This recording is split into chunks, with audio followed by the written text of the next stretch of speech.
Ni wern narik dien, wadarang aktanuk, makbarian wadarang bagaruk, manamaith mirabea, nailinga wadarang bake, karingarabu bunjo the ego, wa the crow, kimbani ba Deanne Gilson. Welcome to Wadarang Country. Live from Wadarang Country, welcome to Lance TV. Coming to you from the palatial New Camp Street Studios in Ballarat, get ready to laugh, think, love and sparkle.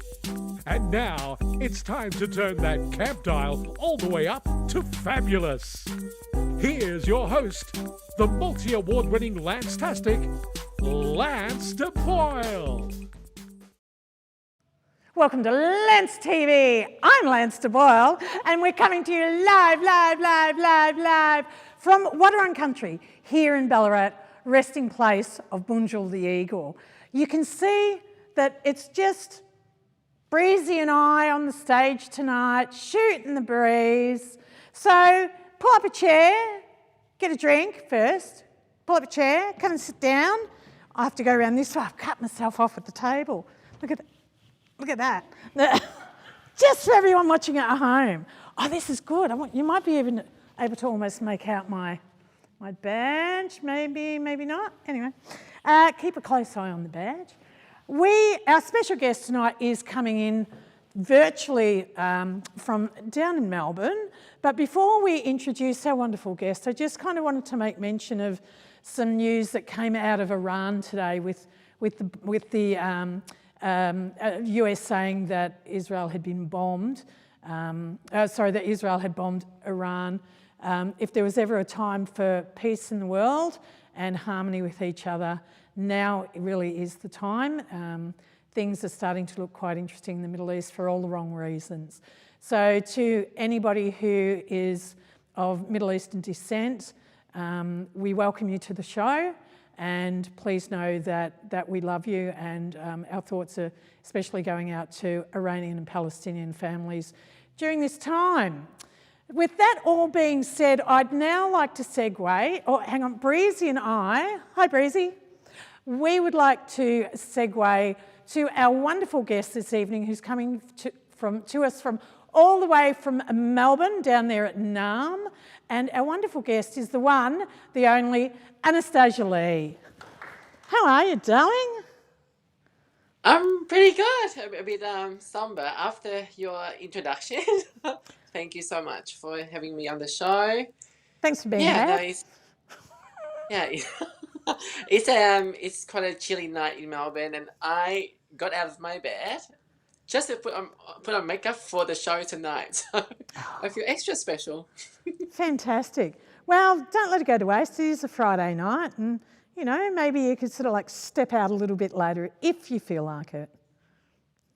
Well, my body it's not the same anymore, Lancy, unfortunately. I'm hearing you there. I'm totally hearing you there. Now, Anastasia, just to make sure I'm getting the right, is it Anastasia or Anastasia? Well, Anastasia, like a rose by any other name, just smells sweet. So however it works for you. Fantastic. Now, Anastasia, later through the show, we're going to learn a lot about you. But, what we do know about you is that you are an incredible human being who holds space and advocates for multicultural LGBTIQA plus people. Did I get that right? I guess I do hold a lot of space for different people, but being a person of colour and person of calm, so culturally and linguistically marginalised person myself, I do have a softer spot for my QPOC. So yeah. Fantastic. Well, welcome to the show. Thank you for making the time and for putting a face on just for us at Lance TV. But what I would like to put forward now, we have a wonderful segment our regular viewers would know, which is called the Lance TV Artists Corner. And tonight is a wonderful young artist, and we're going to find out about them right now.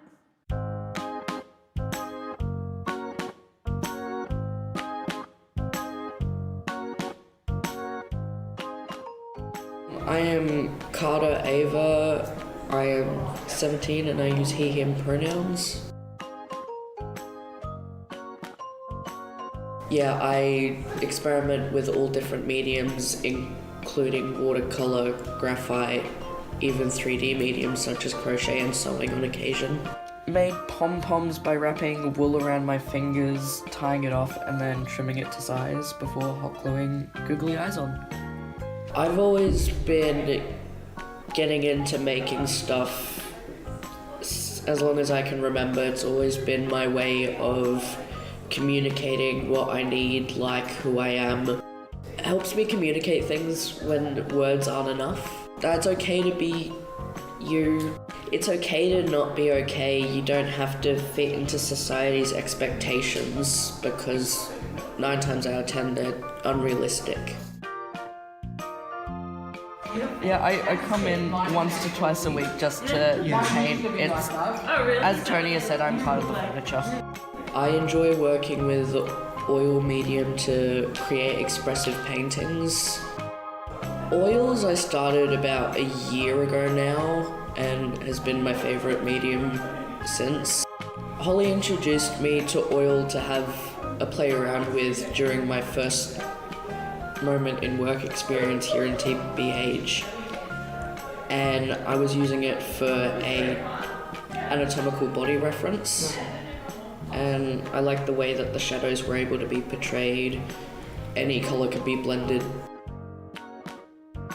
I like the way that it blends easily. I'm able to get my hands in it, and overall the texture and presentation in the end is more to my liking.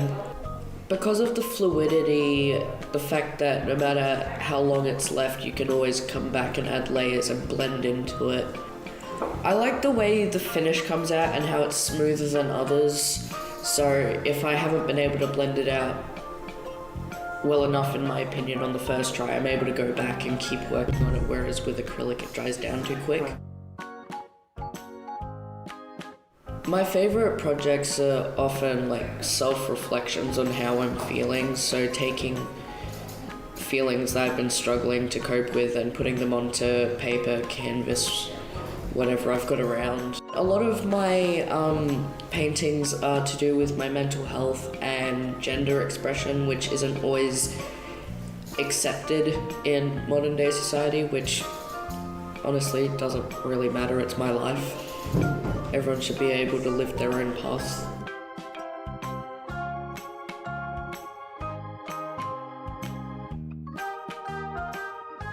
Art's been the only thing that I could really see myself going into, so I want to keep using it as a form of expression through tattooing and painting, because being able to bring such a sentimental image in onto someone's body to be there permanently pulls at my heartstrings a bit. A lot of my artwork, finished and works in progress, are on my Instagram, just so I can keep slowly adding to it, so I've got motivation to keep making. I was getting quite pissed off, frankly, apologies for the language, because of just daily comments and looks for not being as people dub normal. Yeah. So I decided to do a little petty revenge painting, and it's probably one of the paintings that gets the most conversation going about it out of the ones I've displayed. I have a few pieces based on mental health, as I've said, where one in particular is about the brain fog that comes with having anxiety and all these different thoughts that just create a fog in your brain, making it difficult to function sometimes. I started just by painting a bit of a portrait of a person, and then just kept adding, painting how the feeling looks to me. It won't look the same to everyone, but art is subjective after all. No one can tell you how to live your life. You have to figure it out yourself. But there is no right or wrong. It just kind of happens.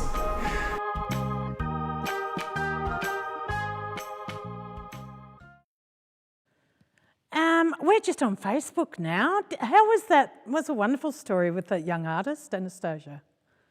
Such a beautiful human being, and and honestly, I wish all other non-female people out there could be just like Carter. Really, it's just express themselves or himself through arts, and rather than lashing on others through violence. I think that's so beautiful, really beautiful.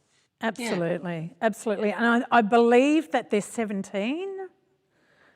So having such a strong insight into the work that they're already producing, I think there's going to be a big artist at the other, moving forward in life, I think.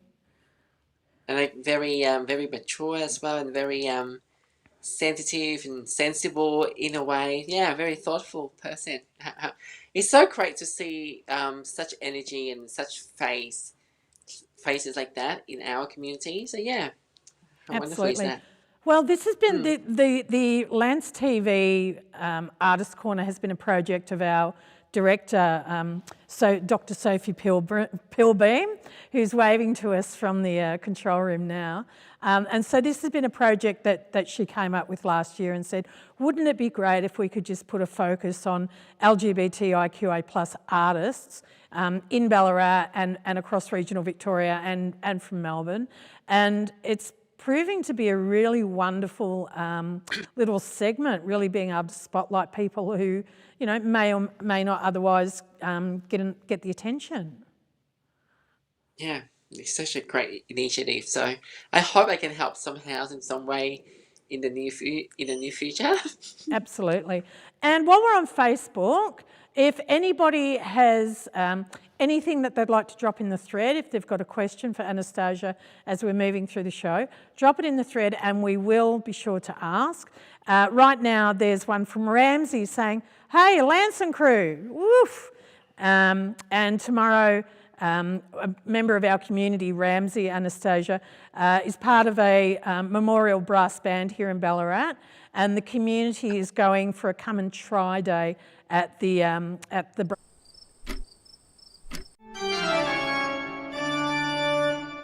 Welcome back. You're watching Lance TV. I'm Lance de Boyle, and we're here with the lovely Anastasia Lee.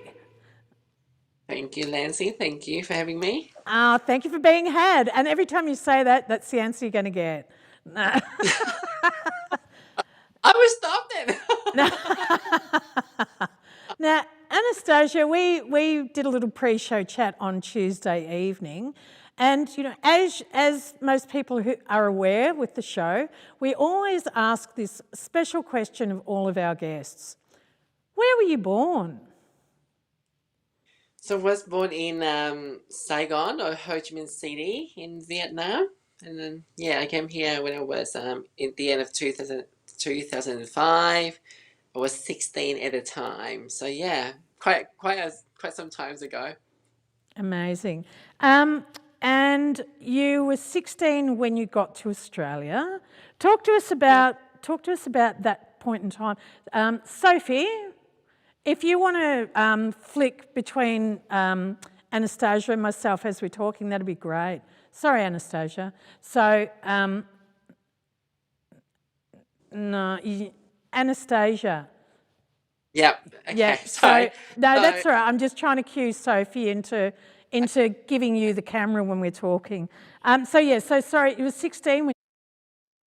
Yeah, so 16, and so I came to Australia speaking no English, so there was a huge barrier to me. I was speaking Vietnamese and French at the time, and then so not only I had the linguistic or the language barrier, but then I also had huge cultural shock as well, which I experienced. Like the first thing I noticed was that I had to eat cereals or toast for breakfast, which was not something that I would have, thought of upon coming to Australia. Because, when I was younger, we thought Australia is like a rich country and people eat very lavishly. Like in Vietnam, we always have our breakfast with like a bowl of pho or noodle soup or like something very substantial. So that was a bit of a shock. And then how we had to fill up our own petrol in Australia versus in Vietnam. And you know how everything is a bit more orderly, given how free the country is, compared to, you know, say the Communist Party in Vietnam. So there was, yeah, I had some cultural shock there too. Nancy? Great. With all of that as well, and I've never been to Vietnam.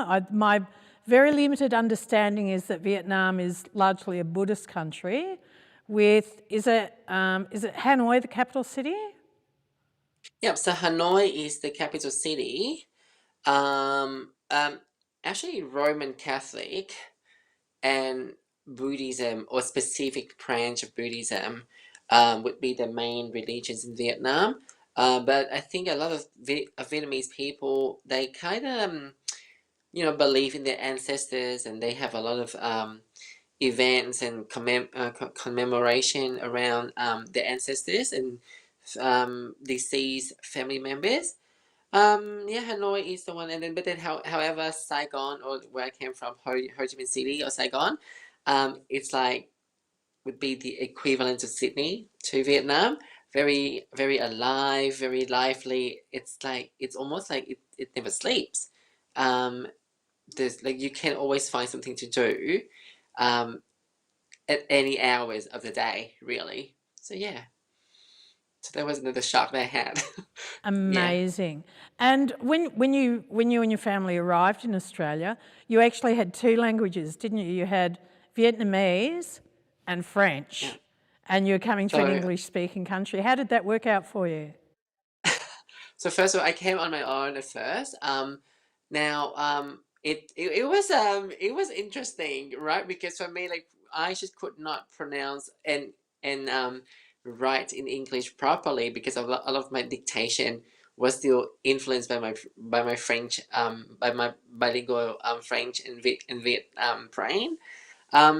What happened was, for some reason, my paternal grandmother thought I was intelligent, and that my family should invest in me and further or more so on me when it comes to my own education. And so I think she has a bit of French in her as well, just because again the rich history of Vietnam and conflicts and colonization. So she decided to send me to a bilingual system where I spent early half of the day in Vietnam. Everything was in French, and then the other half, everything was in Vietnamese.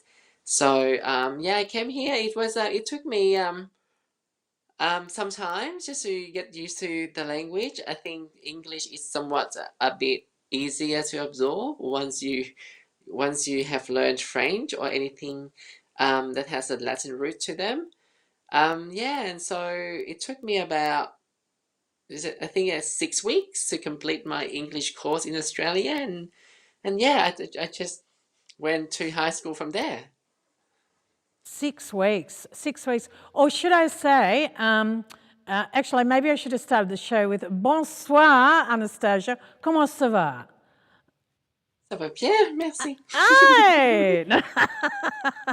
Oh, unfortunately, I do have to say though, I can't speak as well the way I used to because I've been here for quite some time. It's been like what, like 20, almost 20 years now. I still can comprehend. I still can read. And sadly, the French I was learning at the time was more like, apparently, according to some of the people I used to date who had French background or came from France, they're like, you speak like my grandmother. So that was interesting. But yeah, 6 weeks because I faced a lot of discrimination. I faced a lot of teasing and bullying from the neighborhood kids because I wasn't really speaking English well, and unfortunately, it was Australian-born Southeast Asian kids who then bullied me as well.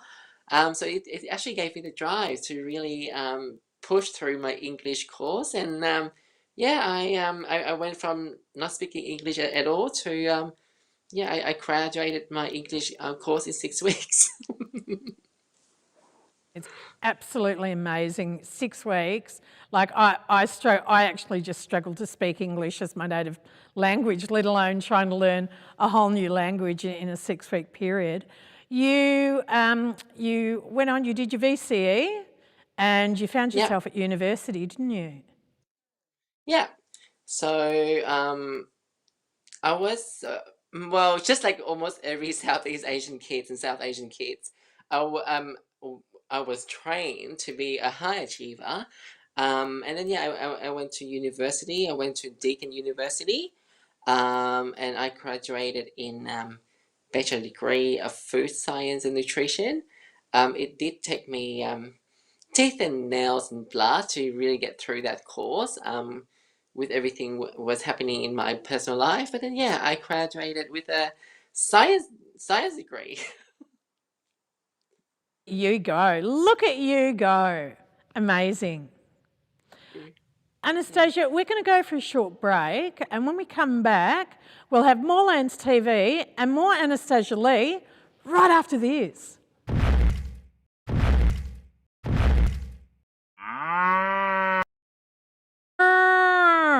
So we're just on Facebook again, Anastasia, and Ramsey has said, cheers for the plug, Lancy. So that was for the brass band thing. So being at school and being bullied, I think, by Western kids is one thing, but actually finding yourself being bullied by kids of Southeast Asian descent is probably even...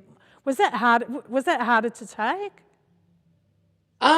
Well, to be fair, like I grew up being bullied a lot by my own family because I think I have always been different in my mindset, in my outlook in life, in my expression as well. So being teased and being bullied yeah, like was something that I kind of experienced a lot. And to be honest, like at the time when I came to Australia, it was like an escape for me from my family because during for some reason, I mean, I'm still trying to unpack all of that PTSD that I acquired through my puberty and childhood.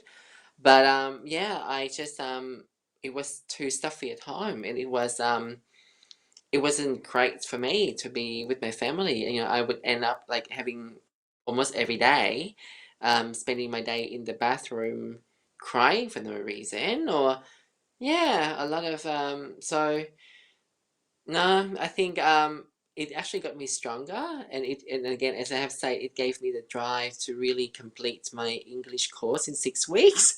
It was actually quite a shock because upon arriving in Australia, they kind of determined that it would take me about 6 months to have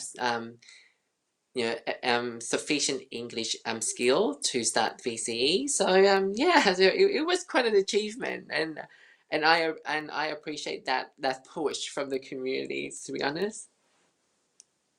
Absolutely. So with that as well, I mean, without going into it too much, because I don't know how much longer we've got in the ad break, but it was something when we spoke that, when we're putting this interview together, I came to realise how much of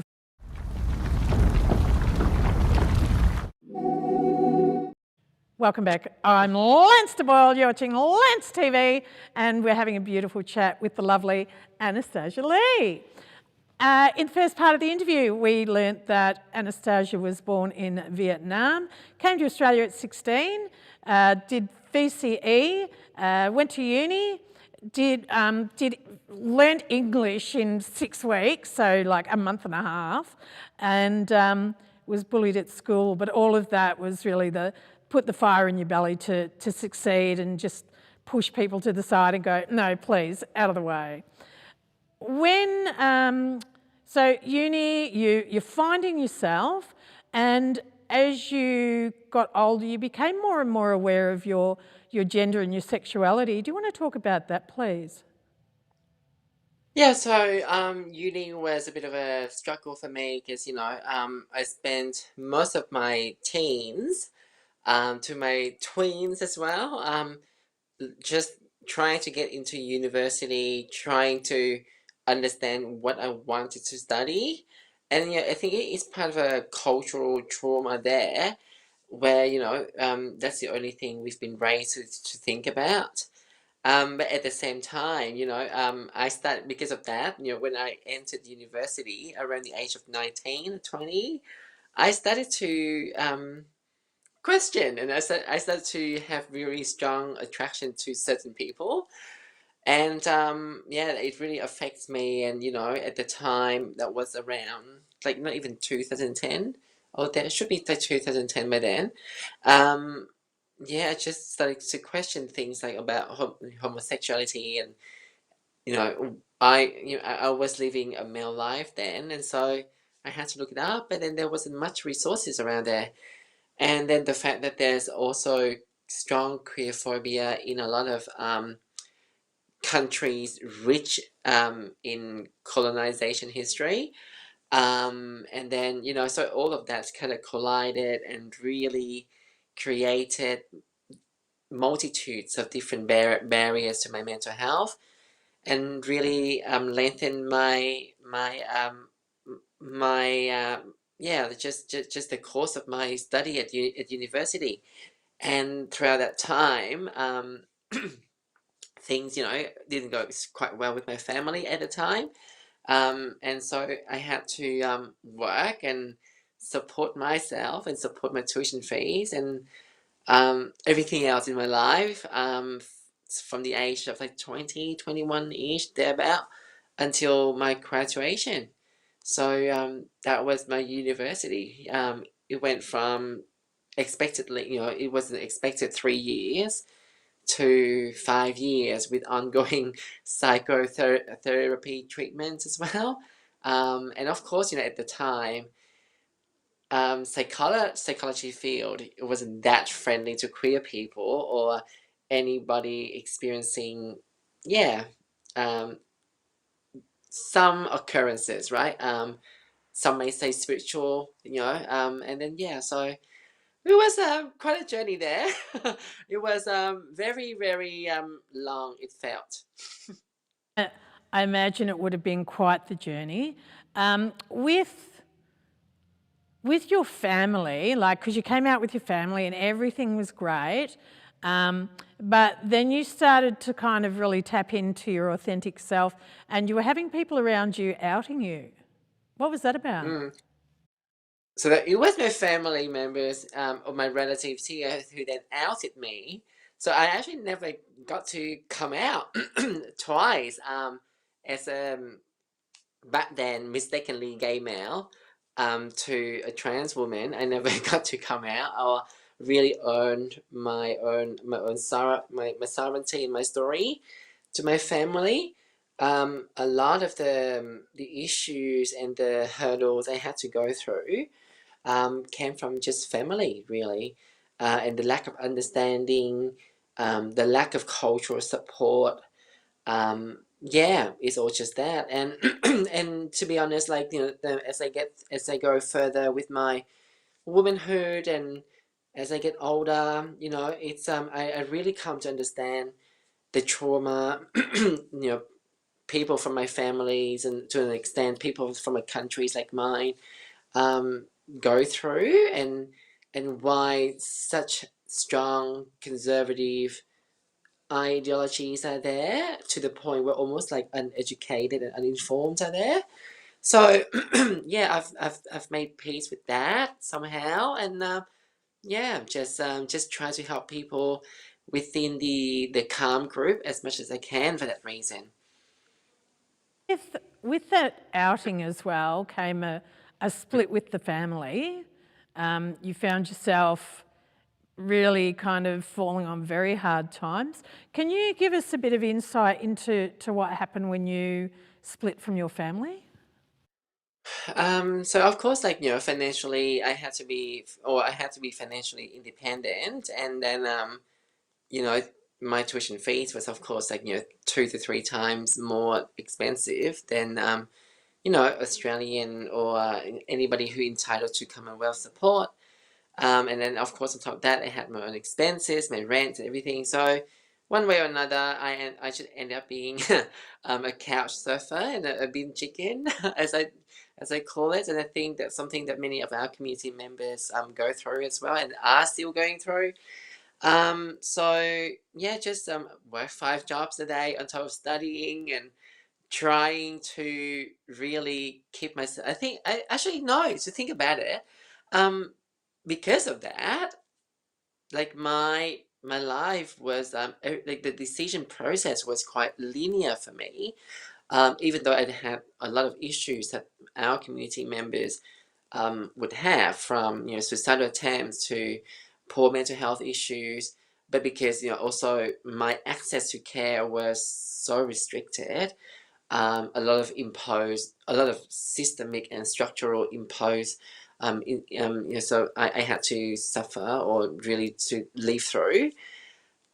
Then for some reason, somehow it really simplified my choices. It was either, to sink or to float, and there was no other options available for me at the time. So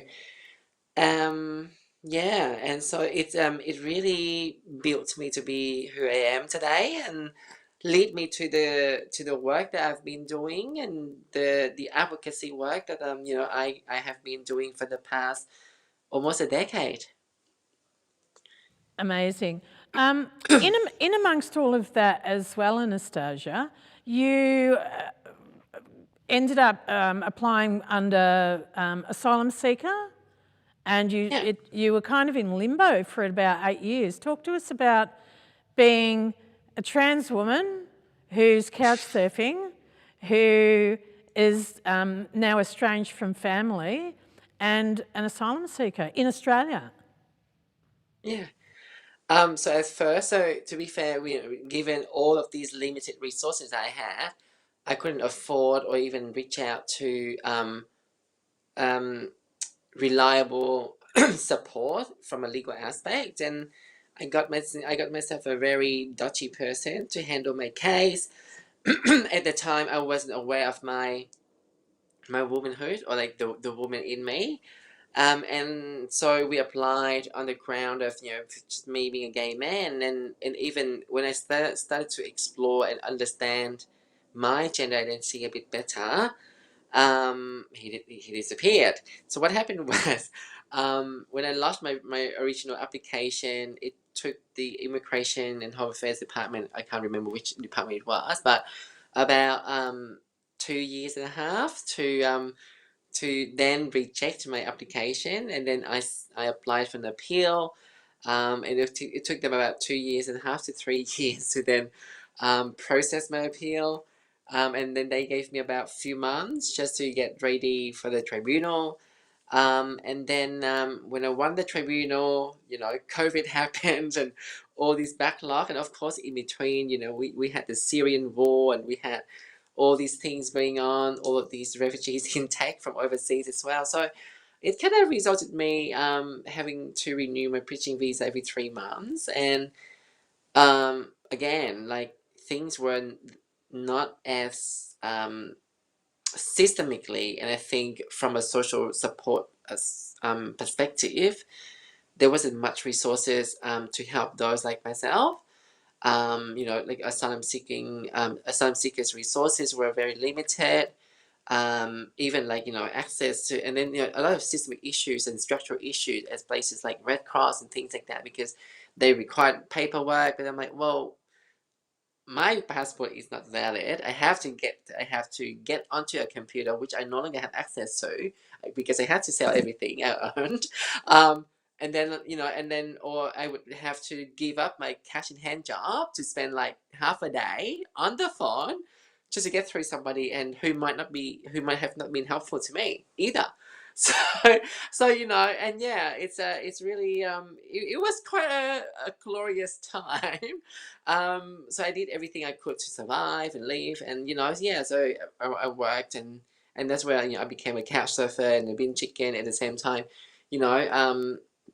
Trying to find ways to really keep myself alive, and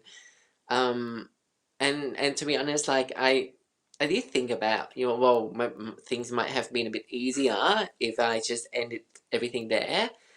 but then at the same time, for some reason, like all of these womanly voices in me kept telling me, well, that's the easy option. How about the other option? And at the same time, like these womanly voices also reminded me, well, if you chose the easy option, then you would be just another stat, another, not even a stat, you know, like you would be invisible again. And you would end up just like the people you have seen in your country, and the horrendous thing that you hear around trans women of color, and how we are so invisible across services and system.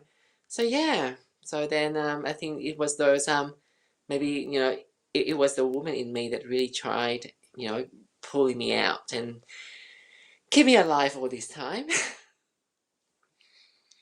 What an amazing story. Thank you, Anastasia. We do need to go for another short break, but when we come back, we will have some more Anastasia Lee. Thank you so much. Right after this short break. Liftoff. We have a liftoff. Amazing. Oh, look at you having water. I'm going to have water too. We're on Facebook.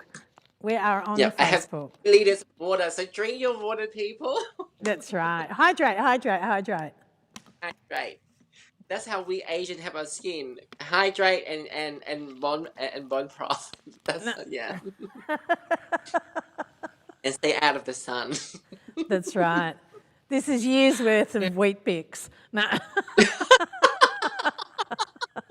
Well, they're good for your guts, yeah. So we're on Facebook, aren't we? Yeah, we are on Facebook. You can say whatever you like now.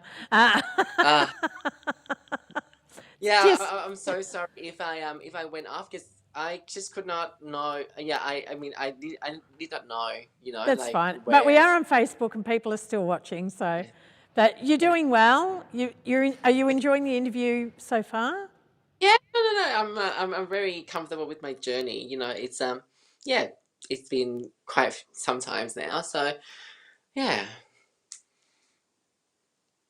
And it gives me the passion to keep doing everything I do within social services and employment, and even with law reinforcement. So yeah, I'm happy with that. Amazing, fantastic. So I guess we did skip the multicultural LGBTIQA plus, but I think if we save that for the other end of the show, I think that'd probably be a good place, because then we can kind of talk about it a bit more instead of trying to find 2.5 minutes for the ad break and getting cut off by one of Sophie's wonderful stingers. Have you been enjoying the stingers? No, I love them. I really love them. Like, awesome animation, and so Sophie was the one that came up with them. Okay, I love them. I love the feel of them as well. Very, very creative and very well, to me it's just like funny at the same time. So yeah. So the subjects that Soph has chosen to be these stingers are very Ballarat centric. So like the cow, I'm not sure, the cow might have come from a Ballarat painting, but it's Town Hall. And then there was, we haven't had the pig.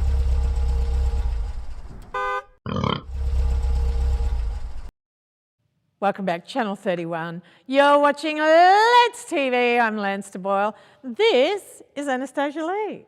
How are you? How have you been going? It's been so far so great. Like, you've been a wonderful host, and I'm very lucky to be here. Fantastic. Now, we're in the last part of a 3-part interview. We've taken a wonderful journey, courtesy of your gorgeous storytelling skills. We have arrived at kind of, you've been through everything, you've got your status in uni and all of this wonderful stuff, and you get your first gig with the Department of Health. Tell us about that. So I got so I was allowed to live and work in Australia properly July 2021, and that was my first gig. So it was like through a contractor with Victorian Department of Health, and There was for COVID hotline. And it was an interesting time because I was waiting for my Centrelink, my Medicare job seekers payment approval, but I guess it never happened because maybe like within a week or so, I got my first gig. Yeah, I got my first job and working on vaccination, also COVID hotline, vaccination booking, and then eventually extended to calling people and letting them know that they had COVID.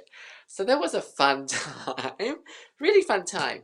And once those contracts ceased because they met the vaccination target or whatever it was happening towards the end of 2021, I went to my job provider and who then became my current employer. So that's another story there. Wow, look at that. Amazing. It was around about that same time too that you met Ro Allen K. Bradshaw and the lovely Michelle Shepherd. In amongst that time, you did meet with a whole bunch of systemic issues. Do you want to unpack that for us? Okay.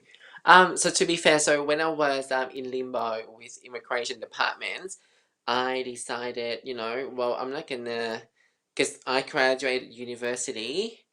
I had no network, and then I did not, and because I had to work cash in hand in these jobs like, washing dishes and cleaning offices, and, again, I had to be, to dumpster dive and all of that, right? So, I then sort of infiltrated and really, you know, be more involved with the community, and especially like enter like the queer corporate space through networking.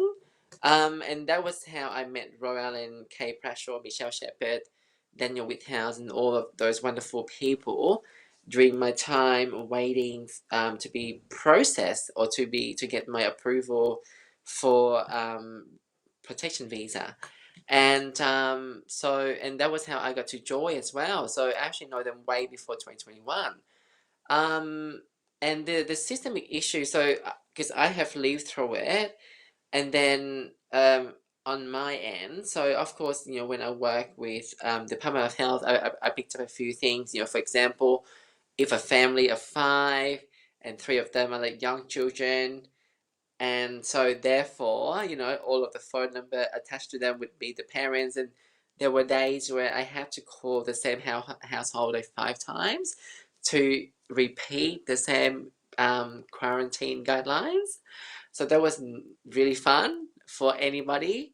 And then, with my current employer, who is a job provider, or if you're on job seekers payment or on NDIS or on disability payment, then you come to me, to places like my current workplace, and then I pick up a few other things where I can see how marginalised people are further discriminated against systemically, but at the same time I get to see on how we can actually utilize existing resources from the Commonwealth, especially through the job seekers payment, and even using the mutual obligation requirements with the service provider to really play advantage to our own community, and how we can really get support from that. And so and I think it's one of the systemic issues, I think, is that LGBTIQA plus people are not recorded within social services and human services. And even though there are some strong and significant findings around being LGBTIQA plus and being neurodiverse, and being LGBTIQA plus and being unemployed. So that was something really interesting to me. And then when I used to be a floor staff, so used to be in case management, being like the only trans person that any of the job seekers, anybody on job seekers payment may know. I have observed how some of our community members are not exactly being helpful with addressing the systemic issues either. And again, like, you know, for example, they refuse to, because even for myself, when I advocate, once I have advocated enough in my workplace so that our internal processes can then collect data around LGBTIQA+, and to really understand how many how disproportionately discriminated, you know, our community members are. Many of our community members just say, "No, I don't identify as trans. I just want to be a woman, or I just want to be a man. I don't want to do anything. I don't want to have anything to do with this community," and it can be quite an issue as well. So Absolutely. there's a lot. There was something interesting that we mentioned also in the ad break. Sorry to cut you off, Anastasia, but you were talking about the multicultural side of LGBTIQA+. Can you talk to us a little bit about that as well? Yeah, so when I was trying to do something for strategy at my workplace, because I'm the national partner, I came across some really interesting facts within Victoria. So about almost like half of LGBTIQA+ Victorian speak another language other than English. And the wider community kind of reflects the same stats. So it indicates that based on survey from Vic Health, most likely like 50% of the population in Victoria are multicultural or linguistically and culturally diverse. So that's really fascinating to me, to see that. And yet, as a person of asylum-seeking background or forcibly displaced background, trans and, you know, women and of color, all these things, and I feel like, my gosh, we actually haven't addressed much. Like, there's a lot of issues that we have to do, and we are just like, we've been just talking we are just talking surface stuff, and we haven't really done anything to address these systemic issues. The other thing that I'd like to ask before we get to the end of the interview, you currently have a show on Joy Melbourne. Talk to us about, what's it called? It's called Everybody Eats. Yeah, it's called Everybody Eats. So that's my show. That's my brainchild, and it's it was an idea, and then became a bigger thing with other people. And so the show used food as a medium to really start all of this conversation around culture, around intersectionality. So yeah, raising awareness. And again, at the end of the day, everybody does eat. And I think hopefully through that show, we can attract more and more people to learn about diversity, and just really spread the joy to everybody, really. So yeah, that's the show. And you can Absolutely listen amazing. to We just have to wrap it up. I'm sorry, Anastasia, but before we wrap up the interview, I'd like to say that from us to you, for being on the show, we're going to send you this wonderful little tiny pride bag. There you go, little tiny pride, little shopping bag, and this photo of me saying I was on Let's TV, and I might send you this badge too that we talked about at the top of the show. Oh, I love that badge. I would love that. We'll send it to you in the pack. Anastasia Lee, thank you so much for being a guest on our show. Don't go too far. We've got a little bit more of Lance TV left. If you're here for Bent TV, hang around. We are going to go for a short break, and when we come back, we're going to have our all over the shop and some final words from Anastasia Lee right after this. We hope you enjoyed our interview with the lovely Anastasia Lee. If you'd like to find out more, you can head over to the Joy FM website at joy.org.au. Lance TV will be back right after this. Right after this, indeed. We are just on Facebook right now, and I've got to say, I did something cheeky while you were talking, Anastasia. So it's really quite part of what we do here at Lance TV, and we always take a bit of a selfie with our guest. And the best I could do was, oh, we're not going to get it. Hang on. There. It's coming. Oh, hang on. Here we go. Got 2 minutes to get this in focus. No, that's Zoom. No, yeah, hang on. There we go. There's a picture of Anastasia and I on the show. So just thought I'd share that and be really transparent. Because, you know, you're on the show and we like to have a record of these things, Anastasia. Do you want to take one of us with your iPad at the moment? So you've got one too. Let me have a try, because I'm selfie. Oh. Don't take a screenshot. Can you see me now? Yeah. Just take a screenshot, can you? You know what? Because I'm hopeless with tech. Oh, I'll just heaven. use my phone. So it's like an inception. Oh, there we Yeah, go. perfect. We've got one each. Yeah. It's hilarious. You're here. I love it. I love the energy. So yeah, amazing. Amazing. And I've really been enjoying your energy too. You really are an outstanding human being who, as I said before, like you're not one to, you know, get kicked to the side. In fact, you know, like when they come for you, you get stronger. Yeah, so once I sink my teeth into something, yeah, the more they resist, the harder my teeth sink, and that's how I got to where I am with my career. So. Well, you know, you definitely are. You know, on many levels, you are a self-made woman. You've arrived with very little, and here you are today with a wonderful job and holding space for others and helping other people to you know, become better. Welcome back. You're watching Lance TV. It's time for All Over the Shop. Ballarat Sunday Market is on the 21st of April in Redan in Ballarat. If you're looking for something to do this weekend, you want to get out of Melbourne, come up to Ballarat, and that's on Sunday from 10 till 2.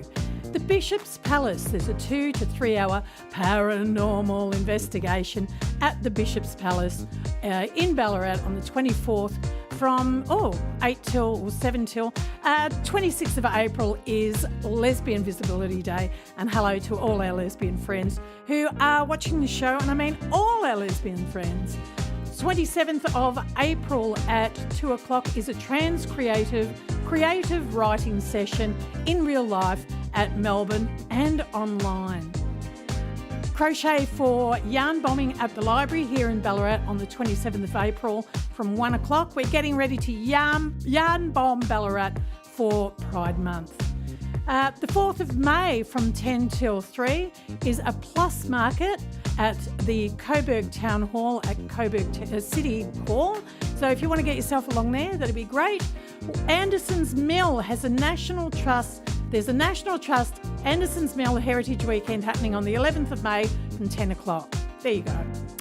2024 Ballarat Beard and Stash Competition at the Hop Temple Ballarat on the 24th of May from 11 a.m. and that's part of Heritage Week here in Ballarat. At Lardner Park over in Gippsland, it is the Pride Gala 2024 on the 1st of June from 6 o'clock. Leather and lace is the theme. Carnival Day is happening at the Queen's Gardens on Saturday the 9th of November 2024. Get yourself along there and have fun.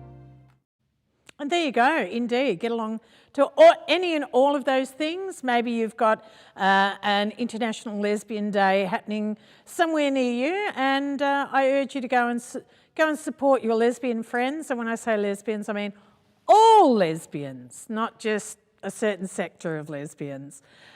Anastasia Lee, we are in the home straight. We've probably got about, 4 or 5 minutes of the show left. Can you talk to us, please, a little bit about the representation of trans women? Oh, that's a tricky question. Well, there's a thing, right? Because I think trans women are really scattered everywhere, and we are yet to really unify. We have trans women or women of trans and colour experience having been burnt and having been having felt a bit outcasted by the broader trans community. And then we have, of course, the younger trans people who have access to hormones and therefore they get to live in stealth. I hate that term. And then you have older trans people who have other issues such as, ageism from the workplace to transphobia at the workplace, and also they tend to be more visible, and then therefore they are more prone to violence and assault, all of those things. I think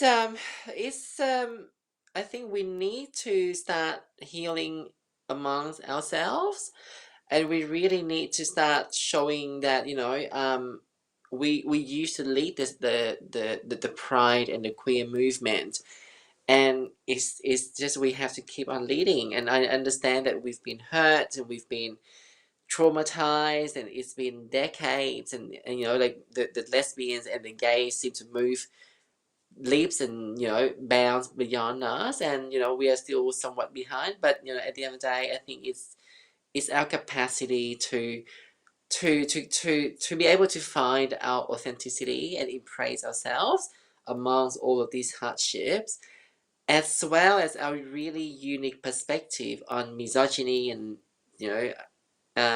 sexism and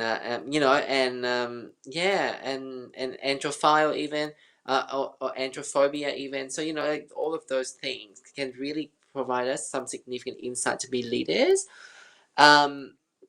I would love to see more trans. I'm very privileged myself because I like to see it because I am a trans woman of color with all of these intersecting identities in governance. I'm on so many different advisory board with Victoria Police, with with all these peak bodies, and I'm very privileged, and I would like to see that more often happening to other trans people, especially of color, especially of like more marginalized background. It's something that we have to drive from the within. And of course, as I have shared before, with my line of work, I also see many of our community members within the trans and gender expansive space just further perpetuating this like victim mindset, which again I understand. And so and sometimes when you do that for too long, when you do anything for too long, it becomes your comfort, right? And it would be easy to keep wallowing and just keep staying at the bottom, but how long can we do that for, right? So that's something that I think trans representation means just being your best self, being bold, like being able to see who you are, amongst all of this conditioning, through all of these conditioning, through all of these cultural and social pressure. Use that strength to your advantage. And the world are changing. Like people like Michelle Shepherd, Ro Allen, many people, even like myself, like we work our ass off just to keep the door open for everybody. And so please just step forward, take that leap, and trust that it's safe. And again, if anybody comes for you, then I will come for them for you. So yeah, that's what I would like to say. Look out, here comes Mama Anastasia. Mama Bear. And it's an observation from my point of view too, that we talk about allyship, and we often look outside of the LGBTIQA plus circle for that allyship. But when it comes to trans people, that I think that we need more allies from our LGBTIQA plus community. Even with the marriage equality, it's kind of like, yeah, we got marriage equality, but somebody forgot to hitch the trans caboose onto the train, and it was another year before trans people were kind of recognised in all of that. Exactly. On that note, I'm terribly sorry to have the last word. I'm getting wind up, so I've got Cheryl winding me up. I've got Sophie winding me up, and Chloe's also in the control room, also going, yeah, now's the time. So thank you so much for being on the show. I'll be in contact over the weekend to get a forwarding address to send these things and the badge to you. I'd like to do a special shout out to Simone at Channel 31, who's looked after us as well. So from me to you, thanks for watching the show tonight. Bent TV's next, so stick around. And whatever you do in the weeks ahead, remember, be kind. Next time.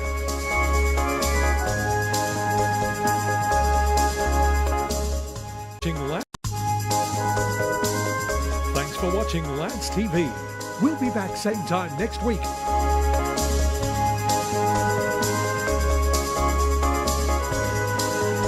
Lance TV is made possible through funding from the Community Broadcasting Foundation.